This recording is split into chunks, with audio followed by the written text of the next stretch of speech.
Olha, quando a gente fala em São Malaquias, o que vem na cabeça? Para muita gente, é aquela famosa e misteriosa profecia sobre os papas. Mas, e se a história real dele for muito, mas muito mais interessante? Então, hoje a gente vai fazer exatamente isso, separar o mito da realidade para descobrir o verdadeiro legado de São Malaquias. Mas antes, uma pergunta. O que faz um santo ficar famoso, sabe? O que o destaca na história? São os milagres, os escritos, ou como, no caso de Malaquias, será que é alguma coisa bem mais misteriosa? Pois é, no caso de São Malaquias, para muita gente, a resposta é essa mesmo, uma profecia. Aquela famosa profecia dos papas, né? É isso que, sem dúvida nenhuma, colocou o nome dele no mapa, no imaginário de todo mundo. E essa tal profecia dos papas, com aquelas frases super enigmáticas sobre os futuros pontífices, acabou virando a marca registrada de São Malaque.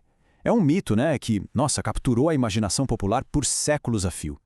Mas aí é que está a grande questão que a gente precisa investigar. Será que é por causa dessa profecia que a igreja reconhece ele como santo? Ou será que a história de verdade é outra? A resposta, olha, pode surpreender. Então, para a gente entender quem foi o Malaquias de verdade, a gente precisa fazer uma viagem no tempo. Vamos voltar lá para a Irlanda do século XII. E a igreja que ele encontrou por lá, nossa, não era um lugar de paz, não. Era uma instituição que estava, assim, numa crise bem profunda. O cenário era bem complicado, viu? A disciplina do clero estava bem fraca. As práticas litúrgicas meio irregulares, cada um fazia de um jeito. A organização da igreja era uma bagunça, bem fragmentada. E talvez o ponto mais grave de todos, a igreja irlandesa estava se distanciando cada vez mais da unidade com Roma. Era, em resumo, um tempo de muita desordem. E é nesse cenário caótico que surge o Malaquias. Mas atenção, ele não aparece como um profeta, alguém que prevê o futuro. Não, ele surge como um pastor, totalmente dedicado aos problemas do seu tempo. A verdadeira missão dele não era adivinhar, era restaurar. Agora, olha que interessante a abordagem dele. Para São Malaquias, a verdadeira reforma da igreja não tinha nada a ver com criar algo novo, sabe? Ou com um romper com o passado. Muito pelo contrário. Para ele, reformar significava um retorno fiel às fontes, à tradição, à disciplina original. E aqui a gente vê essa diferença de uma forma muito clara. De um lado tem um mito popular, né? O profeta focado no futuro, nos sinais extraordinários. Do outro, a realidade histórica. Um pastor, alguém que praticava a santidade no dia a dia, que restaurava a ordem e a disciplina, que era fiel à tradição e, um ponto crucial, que trabalhava para fortalecer a unidade da igreja na Irlanda com Roma. Ok, então chegamos no ponto crucial. Afinal, qual é a posição oficial da igreja sobre essa famosa profecia dos papas? É a visão da igreja que vai nos ajudar a separar de vez o homem do mito. Olha, a posição da igreja é bem direta e clara. Primeiro, a tal profecia não faz parte do que se chama de depósito da fé, que é basicamente o núcleo das verdades da fé católica. Segundo, ela não tem nenhum valor de doutrina. Terceiro, nunca foi aprovada oficialmente pelo magistério. E por fim, a igreja vê esse texto com muita, mas muita reserva histórica. Ou seja, em outras palavras, a santidade de Malaquias não tem absolutamente nada a ver com essa profecia. Para a gente entender isso melhor, é bom saber que a igreja faz uma distinção importante. Existe a revelação pública, que é a base de tudo e que se encerrou com os apóstolos, e existem as revelações privadas.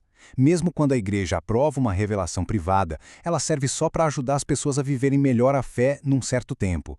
Ela nunca adiciona ou corrige a doutrina. E no caso da profecia do Malaquias, ela nem sequer é considerada uma revelação privada aprovada. Certo, então se não é pela profecia, por que ele é santo? Bom, o testemunho mais forte que a gente tem vem de ninguém menos que São Bernardo de Claraval. Ele foi um gigante, um doutor da igreja, que conheceu Malaquias pessoalmente e escreveu sobre a vida dele. E o que ele disse? Que Malaquias era um homem de fé profunda, humildade sincera e obediência exemplar. São essas as qualidades, as verdadeiras marcas da santidade e não previsões do futuro. Então, a gente chega no verdadeiro legado dele.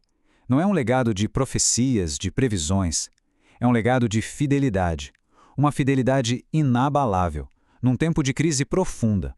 E é essa, no fim das contas, a verdadeira medida de um santo. E essa ideia resume tudo perfeitamente.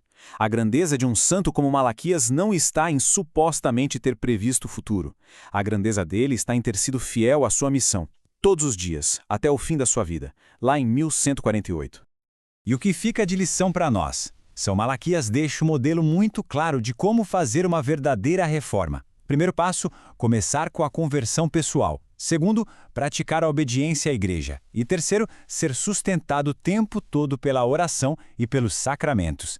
É um caminho, uma lição que vale para qualquer época, né? E para fechar, fica uma questão para a gente pensar.